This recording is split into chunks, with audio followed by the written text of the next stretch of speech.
આખું વડોદરા શહેર જાણે છે કે ભ્રષ્ટાચાર ક્યાં ક્યાં થાય છે. સ્ટેન્ડિંગ કમિટીના સભ્યોથી માંડીને પાછલા પૂર્વ સ્ટેન્ડિંગના સભ્યો હોય કે હાલના સ્ટેન્ડિંગના સભ્યો હોય કે ચેરમેન હોય, આપ જોઈ લો કે તમામ દરખાસ્તો આવતી હોય છે, દર અઠવાડિયે આવતી હોય છે.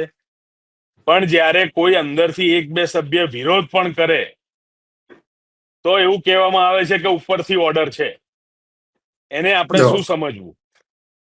એટલે હમ આપ સમજી શકો છો કે કદાચ એક બે સભ્યની નારાજગી પણ હોય કે આ કામ આટલા મોટા ભાવથી મંજૂર ન થવું જોઈએ, આટલા વધુ ભાવથી ન મંજૂર થવું જોઈએ, ત્યારે એમને પણ એવું કહીને ચૂપ કરી દેવામાં આવતા હોય છે કે આ તો ઉપરથી પ્રદેશથી ઓર્ડર છે, ગાંધીનગરથી ઓર્ડર છે.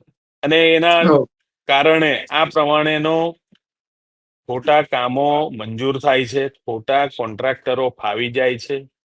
આ વડોદરા શહેરનો એક ઇતિહાસ કહેવાય. ઇતિહાસ કહી